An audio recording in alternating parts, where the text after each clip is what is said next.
Hello, I am Amir Ansari. Today we are going to discuss verb class. अब देखिए verb class में एक जो हम पिछले क्लास में पढ़ चुके हैं उसके आगे काम क्या कर रहे हैं तो कंटिन्यू कर रहे हैं। तो वर्ब हमें पढ़े थे, वर्ब क्या होता है। अब इसके आगे की चीज़ों को देखिए। वर्ब बेसिकली यहाँ पे स्टेटिक वर्ब्स और डायनामिक वर्ब्स के बारे में बात करेंगे हम, ठीक है। पीछे हम लोग लिंकिंग वर्ब वगैरह देखे हैं, आगे देखते हैं। स्टेटिक वर्ब्स क्या होता है। स्टेटिक वर्ब्स वो होते हैं जो हमें डिनोट स्टेट, यानी वो हमको क्या अवस्था दर्शाता है। स्टेटिक वर्ब्स अवस्था दर्शाता है। अब अवस्था का मतलब क्या होता है, स्टेट। थोड़ा सा स्टेट शो करता है ना, ठीक है। पहला तो ये हो गया कि ये स्टेट शो करता है।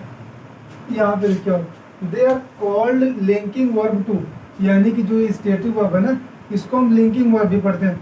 अब थोड़ा सा एक बार पीछे आप ध्यान दीजिए कि क्या हम लिंकिंग वर्ब के बारे में क्या बताए थे आपको। हम बोले थे लिंकिंग वर्ब क्या करता है, सब्जेक्ट और उसके जो प्रेडिकेट होता है ना उनको जोड़ने का काम करता है। प्रेडिकेट में जैसे कि वो ईजेएमआर भी आ जाता है, मतलब हेल्पिंग वर्ब भी आ जाते हैं। तो हेल्पिंग वर्ब भी देखिए, हेल्पिंग वर्ब और लिंकिंग वर्ब थोड़ा सा डिफरेंसेस होता है इसमें ना, ठीक है। चलिए हम देखते हैं। स्टेट मतलब स्टेट को शो करता है, फिर उसके बाद किसको शो करता है, लिंक। ये लिंक दिखाता है, ठीक है। ये लिंकिंग वर्ब का भी काम करता है, ठीक है। हम इस पे एग्जांपल देखेंगे अभी, ओके। ये आईएनजी फॉर्म में नहीं आता। और देखिए लिंकिंग वर्ब क्या मतलब करता है, बिकॉज ये सब्जेक्ट और नाउन या एडजेक्टिव के बीच में क्या करता है, लिंक को बताता है, इसलिए हम इसको लिंकिंग वर्ब भी कहते हैं। चलिए अब हम थोड़ा सा एग्जांपल देख लेते हैं कुछ। जैसे कि एग्जांपल लेते हैं, नेक्स्ट एग्जांपल। जैसे मैं एग्जांपल अगर लूँ, अगर मैं कहूँ I was ill, I was ill, ठीक है, मतलब मैं बीमार था। आई वॉज इल, मैं बीमार था। लेकिन अगर मैं इसमें अगर एक बात बताऊँ आपको कि ये आई क्या हमारा, ये हमारा सब्जेक्ट है, इल हमारा क्या है, ये हमारा हम कह सकते हैं कि ये सब्जेक्ट को क्वालिफाई कर रहा है। क्वालिफाई करने का मतलब कि उसके बारे में बता रहा है कि जो सब्जेक्ट है वो क्या है, बीमार है। तो इल हमारा एडजेक्टिव हो सकता है क्या होगा ही। तो अब जो आई है और जो इल है इनको कनेक्ट करने का काम कौन कर रहा है, वॉज क्या कर रहा है, इनको कनेक्ट करने का काम कर रहा है। यानी कि वॉज जो है ये हमारा लिंकिंग वर्ब का काम कर रहा है यहाँ पे। इज इट ओके, ठीक है। हम देखते हैं। तो हमने क्या बोला कि देखिए स्टेट शो कर रहा है क्या कि भाई बंदा कोई है वो बीमार है, ये एक स्टेट होगा उसका। और दूसरा ये जो वॉज है वो लिंकिंग वर्ब का काम कर रहा है कि नहीं। देखिए आई और इल मैं नहीं बताया था ना, यहाँ पे देखिए किसको किसको, बिकॉज सब्जेक्ट प्लस नाउन या एडजेक्टिव क्या करता है, वो लिंक को शो करता है। देखिए कर रहा है ना यहाँ पे शो, ओके। एक एग्जाम्पल और ले लेते हैं, लेके और समझते हैं, थोड़ा सा देख लेते हैं। नेक्स्ट एग्जाम्पल ले लेते हैं। अगर एक और एग्जाम्पल लें, जैसे मैं बोलूँ क्या, कोई एक एग्जाम्पल ले लेता हूँ। चलिए पॉजिटिव बेसिस ले लेते हैं ना, जो पोजीशन को शो करता है कोई चीज।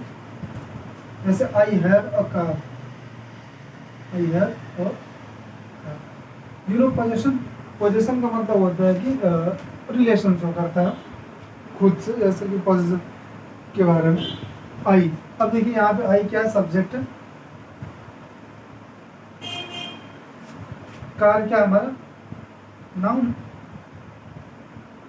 चूंकि ये आर्टिकल है तो आर्टिकल के बाद तो नाउन ही आएगा।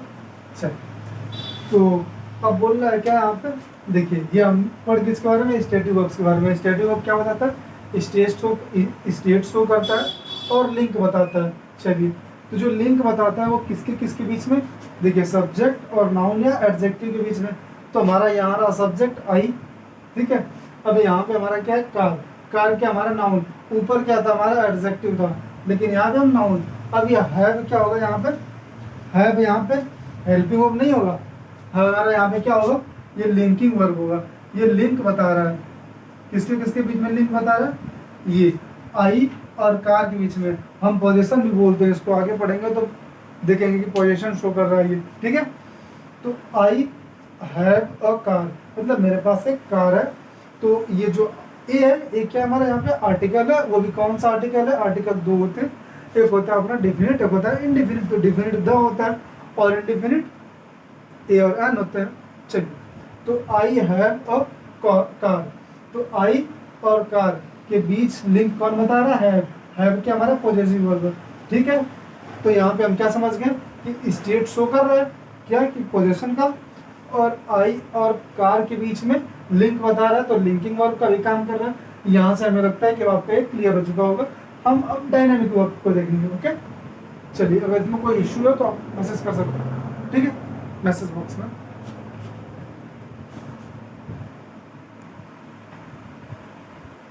ठीक है, अब एक थोड़ा सा ये देख लिया, यहाँ पे लिखा आईएनजी फॉर्म ये नहीं कैरी करते अपने साथ, stative verbs ING form carry नहीं करता। इसका मतलब ये है कि ये कंटिन्यूटी को, मतलब कि क्या होता है, वो प्रेजेंट कॉन्टिन्यूस होता है ना, उसमें नहीं जाता, क्योंकि प्रेजेंट कॉन्टिन्यूस में या किसी भी कॉन्टिन्यूस में जाएगा प्रेजेंट पास्ट फ्यूचर, तो हमें क्या करना होगा, फिर हमें ये दिक्कत आ जाएगा कि जो हमारा वो वर्ब होगा ना, वो हेल्पिंग वर्ब का काम करने लगेगा, लिंकिंग वर्ब का काम नहीं करेगा। तो फिर वहाँ पे क्या होगा, ये लिंकिंग वर्ब वाला कॉन्सेप्ट हमारा गड़बड़ हो जाएगा, ठीक है। अच्छा, अब हम इसको देखते हैं डायनेमिक वर्ब्स को। ओके, यस,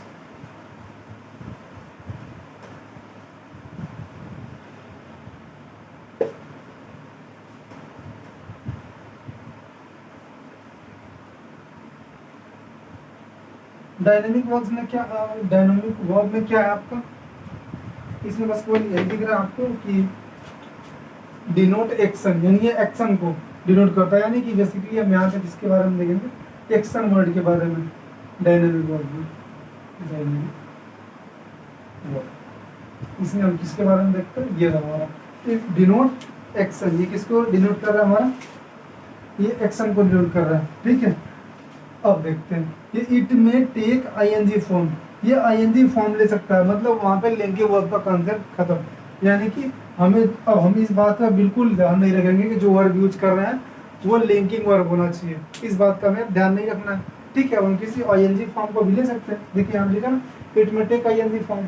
चलिए, अब हम क्या करते हैं, एग्जाम्पल के सारे इसको हम समझते हैं, ठीक है। एग्जाम्पल लेते हैं, जैसे मैं बोलूँ आपसे, आई गो टू मार्केट,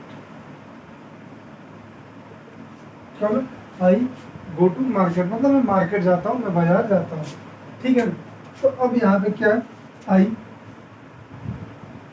आई हमारा सब्जेक्ट, गो मेरा क्या है वर्ब, टू मेरा प्रेपोजिशन, और मार्केट मेरा क्या है ऑब्जेक्ट, ठीक है। चलिए, अब हमने किसके वर्ब के बारे में बात कर रहे हैं, तो ना हमारे पास ये तो सब्जेक्ट है, ये ऑब्जेक्ट है, ये प्रेपो है, ये हमारा वर्ब।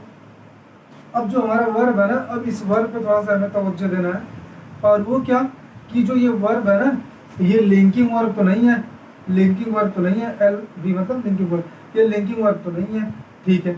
अब ये हमारा क्या है, मेन वर्ब, मेन वर्ब है ये, ठीक है, यानी कि हमारा क्या मेन वर्ब है, और क्या नहीं है, हेल्पिंग वर्ब भी नहीं है ये हमारा, ठीक है, हेल्पिंग वर्ब भी नहीं है। चलिए, हेल्पिंग वर्ब हो सकता है, ऐसा नहीं है कि डायनेमिक वर्ब में हेल्पिंग वर्ब नहीं होते हैं, हो सकते हैं। चलिए, तो हमारा जो मेन वर्ब है ये क्या कर रहा है हमें, ये हमारा ये बता रहा है कि जो ये वर्क है ना, ये जो वर्क क्या है, वर्क गो जाना, ये वर्क हमारा क्या बता रहा है कि ये जो है ये डायनेमिक वर्ब है, ठीक है। डायनेमिक वर्ब क्या बताता है हमें, एक्शन बताता है, कार्य को दर्शाता है। चूंकि दिख रहा है आपको यहाँ पे काम हो रहा है, मतलब मैं गो टू मार्केट, तो मैं बाजार जाता हूँ, ठीक है।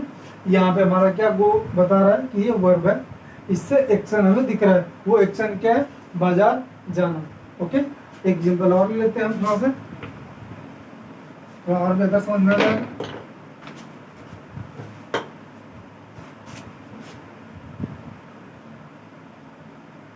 He teaches या he teaches English,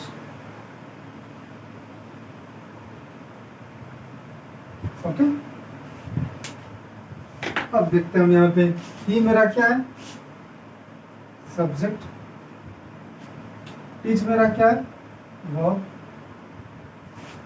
इंग्लिश क्या हमारा ऑब्जेक्ट, जिसको हिंदी में बोलते हैं कर्म। चलिए तो ही सब्जेक्ट ऑब्जेक्ट हमारा इंग्लिश और वर्ब टीचर। तो हमें क्या बताना था यहाँ पे, डायनेमिक वर्ब्स वे होते हैं जो हमारे एक्शन को शो करते हैं यानी कार्य को दर्शाते हैं। तो ये क्या बता रहा है टीच, टीच मतलब क्या होता है पढ़ाना, टीच मीन्स क्या होता है पढ़ाना। तो अब कोई इंसान पढ़ा रहा है तो पढ़ाने का मतलब क्या है कि ही is doing a word dynamic verb, यानी कि वो क्या कर रहा है पढ़ा रहा है, तो मतलब पढ़ाता है। ही टीचेस इंग्लिश, वो इंग्लिश पढ़ाता है। तो ये जो टीचिंग है यानी जो टीचर्स है वो क्या कर रहा है, वो एक्शन बता रहा है। वो कौन सा एक्शन है, वो डायनामिक वर्ब वाला एक्शन है। ओके ठीक है, आगे हम देखते हैं नेक्स्ट स्लॉट में।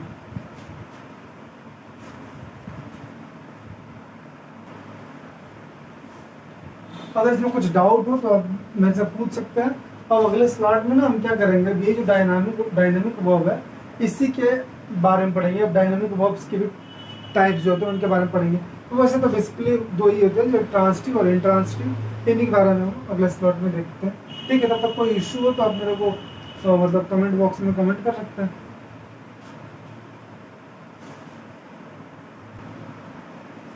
देखिए हम बताया था वो भी जो डायनामिक वर्ब होता है उसके टाइप्स को हम पढ़ेंगे नेक्स्ट स्लॉट में। वही है यहाँ पे डायनेमिक वर्ब्स में क्या होता है ट्रांसिटिव और इंट्रांसिटिव, क्योंकि हम पिछले मतलब स्लॉट में इसके बारे में चर्चा किए थे। चलिए एक एक करके देखते हैं। पहले तो ये पढ़ लें ट्रांसिटिव वर्ब होता क्या, verb that need an object for the sentence to express a complete thought. It means एक वर्ब होगा जिसको नीड होगी, नीड मीन्स जरूरत होगा। अब किस चीज़ का जरूरत होगा, नीड होगा उसको एक ऑब्जेक्ट का। मेन चीज यही है ऑब्जेक्ट, यानी एक वर्ब होगा जिसको नीड होगा किसका, ऑब्जेक्ट का, for the sentence to express a complete thought. एक कंप्लीट थॉट बताने के लिए हमें ऑब्जेक्ट का जरूरत होगा किसमें, ट्रांसिटिव में। ओके चलिए देखते हैं, क्योंकि ट्रांसिटिव हम पढ़ रहे हैं तो उसी के बारे में चर्चा करते हैं विद एग्जाम्पल के साथ। ट्रांसिटिव अब हमने क्या बोला था, ट्रांसिटिव वर्ब में क्या होता है, हमें यहाँ पे नीड होती है। किस चीज की नीड होती है, हमें एक ऑब्जेक्ट की नीड होती है। अब ये ऑब्जेक्ट क्यों चाहिए होता है, क्योंकि जो हमारा सेंटेंस है ना, जो सेंटेंस है उसका एक कंप्लीट मीनिंग यानी कंप्लीट थॉट हमारे पास होना चाहिए। ठीक है, कंप्लीट थॉट का मतलब क्या है, जब तक एग्जांपल नहीं देखेंगे क्लियर नहीं होगा। चलिए हम एग्जांपल के थ्रू इसको समझते हैं। अब एग्जांपल अगर हम ले, जैसे सपोज कर लेते हैं कि he goes to market, he goes to market, is it okay? चलिए अब he क्या है यहाँ पे, he is a subject, goes is a verb, to is prepo means preposition, market is object। अब देखिए हमारा पूरा खेल इसी का है, मार्केट का ही। ठीक है, अब मार्केट यहाँ पे क्या है, मेरा मार्केट क्या यहाँ पे ऑब्जेक्ट। ठीक है, चूंकि सेंटेंस का हमें कंप्लीट सेंस देना है, मीनिंग देना है, तो इसलिए हमें यहाँ पे ऑब्जेक्ट की नीड है। ठीक है, चलिए तो हम ऑब्जेक्ट के बारे में थोड़ा सा चर्चा करते हैं। ही गोज, वो जाता है, वेयर हमें नहीं पता। अगर हमें नहीं पता तो हम एक कंप्लीट मीनिंग नहीं दे पाएंगे सेंटेंस का, क्योंकि सेंटेंस का कंप्लीट मीनिंग देने के लिए हमारे पास क्या होना चाहिए, सेंटेंस को आगे बढ़ाने के लिए कोई तो वर्ड होना चाहिए, कोई तो स्टेटमेंट होना चाहिए, कोई तो सेंटेंस होना चाहिए। तो उस सेंटेंस को आगे बढ़ाने के लिए हमें ऑब्जेक्ट की जरूरत पड़ेगी, तभी हम कंप्लीट मीनिंग दे पाएंगे। Otherwise we can't do. ठीक है, we can't say something else about subject. हमें सब्जेक्ट के बारे में बताना है कि what he is doing next, वो आगे क्या कर रहा है भाई। ठीक है, तो ये मार्केट हमारा क्या है, मार्केट हमारा क्या ऑब्जेक्ट है, और ये ऑब्जेक्ट ही हमारा क्या है ट्रांसिटिव वर्ब है। ओके, यानी कि अगर मैं बोलूं इसमें व्हाट इज ट्रांसिटिव वर्ब, बोलेंगे transitive verb is the word, transitive verb that need an object for the sentence to express a complete sense. देखिए अब वर्ब को किस चीज का नीड होगा, एक ऑब्जेक्ट का। तो चूंकि वर्ब तो हमारा क्या है यहाँ पे, वर्ब हमारा क्या है, गोज। गोज मीन्स क्या होता है, जाना। ये हमारा गोज जो है ना, ये हमारा क्या है, ये हमारा ट्रांसिटिव वर्ब है। ये मत कह देना कि ऑब्जेक्ट ट्रांसिटिव वर्ब है, काम ही गड़बड़ा जाएगा पूरा। ठीक है, हमारा ट्रांसिटिव वर्ब क्या है, ट्रांसिटिव वर्ब हमारा गोज है, क्योंकि गोज को तो चाहिए ना क्या, ऑब्जेक्ट। यहाँ पे देखिए आप, यहाँ पे क्या लिखा है, वर्ब दैट नीड, वर्ब को जरूरत है, और उसी वर्ब को ही क्या बोलेंगे हम, ट्रांसिटिव वर्ब। चूंकि हमने तो बताया नहीं या लिखा भी नहीं यहाँ पे कि जो ये ऑब्जेक्ट है वो वर्ब बताता है, नहीं, वर्ब के लिए कंप्लीट सेंस देता है कौन, हमारा ये ऑब्जेक्ट। इसलिए हम इसको क्या बोलेंगे, ट्रांसिटिव वर्ब बोलेंगे। ट्रांसिटिव वर्ब क्या करता है, अपने साथ ऑब्जेक्ट कैरी करता है। Is it okay? ओके, आगे देखते हैं हम। अब इनट्रांसिटिव वर्ब के बारे में देख लेते हैं थोड़ा सा। अब इसमें क्या होता है, देखिए इनट्रांसिटिव वर्ब में भी बिल्कुल ऐसा ही होता है, बस दिक्कत है यहाँ पे ये आ जाती है ना कि वहां पे ये मायने नहीं रखता कि हमारा सेंटेंस का मीनिंग पूरा निकल रहा है या नहीं निकल रहा। बाकी आपके पास सब्जेक्ट और वर्ब होगा, ऑब्जेक्ट का हमें ख्याल नहीं रखना वहां पे, ठीक है ना। तो हम क्या करेंगे, एक ऐसा हम एग्जाम्पल लेंगे जिसमें क्या होगा हमारा इनट्रांसिटिव। तो यही से हम चेंज कर देते हैं, इनट्रांसिटिव, ठीक है। अब इनट्रांसिटिव में देखिए क्या यहाँ पे लिखा है, वर्ब दैट डोंट नीड, यानी एक ऐसा वर्ब जिसको जरूरत नहीं पड़ता है, एन ऑब्जेक्ट, ऑब्जेक्ट का, फॉर द सेंटेंस, सेंटेंस को to express a complete thought, यानी कि सेंटेंस का कंप्लीट थॉट एक्सप्रेस करने के लिए हमें ऑब्जेक्ट का जरूरत नहीं पड़ता है। For example birds fly, for example birds fly, birds क्या कर रही है भाई, बर्ड्स फ्लाई, बर्ड उड़ती है, ठीक है, कंप्लीट है भाई। देख लो अपने आप में तो कंप्लीट है, मैं क्या करता है भाई, क्योंकि पक्षी क्या करती है भाई, पक्षी उड़ती है, सिंपल सा।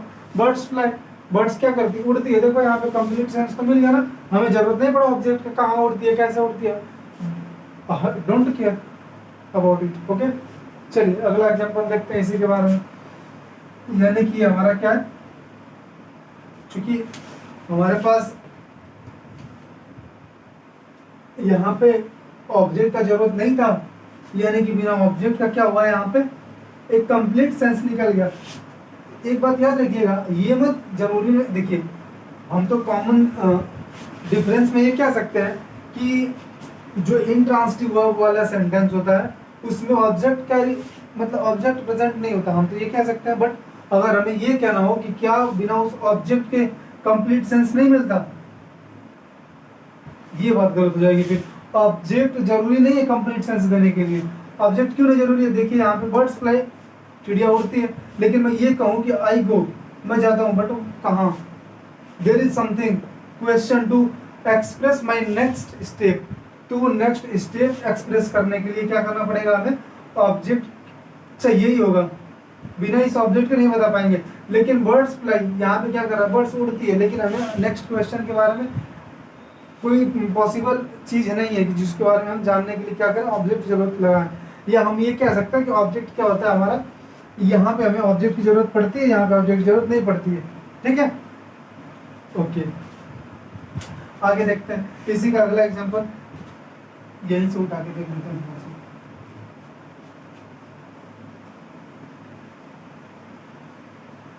इसका मीनिंग अधूरा भी रहेगा ना तो कोई खास इशू नहीं है अपने को, क्योंकि पूरा करने के लिए हम ऑब्जेक्ट कोई ना कोई तलाश ही लेंगे यहाँ पे, फिर वो चला जाएगा ट्रांसिटिव में। चलिए जैसे हम लिख देते हैं बेबी क्राइज, यानी भाई बेबी क्या कर रहा है, चिल्लाता, कोई क्राइज, कोई चिल्लाता है। तो यहाँ पे क्या है, बेबी एक सब्जेक्ट है, क्राई क्या है, यहाँ पे वर्ब है। देखिए सब्जेक्ट और वर्ब, हमने यहाँ पे कोई ऑब्जेक्ट नहीं लिया भाई, क्योंकि यहाँ पे हमारे पास ऑब्जेक्ट नहीं है, इसलिए हम ये कह सकते हैं कि ये इनट्रांसिटिव है। अगर हमें ऑब्जेक्ट चाहिए होता, यानी ऑब्जेक्ट अगर वहां पे होता तो we says it is transitive. Is it okay? Okay, ठीक है। इसमें कोई डाउट हो तो आप मेरे को कमेंट बॉक्स में मैसेज कर सकते हैं।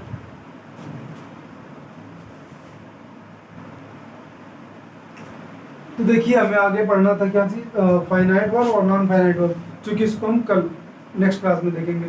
तो हमारा ये रहा क्या, नेक्स्ट क्लास के लिए हमारा टॉपिक होगा फाइनाइट वर्ब और दूसरा नॉन फाइनाइट वर्ब। क्योंकि एक अलग टॉपिक नहीं है, बट उसी में हम लेते हुए आगे बढ़ते हुए चले जाएंगे। इसके आगे भी काफ़ी चीज़ें पढ़ेंगे, लेकिन क्या होता है ना, ये आपका सेंटेंस के बीच में एरर डिफाइन करने के लिए आता है। ठीक है, तो चूँकि अब क्लास ऑफ करते हैं यहाँ पे। अगर आपको क्लास अच्छा लगा हो तो I think you should subscribe and like. अगर कोई इशू हो तो आप कमेंट बॉक्स में कमेंट कर सकते हैं। Thank you.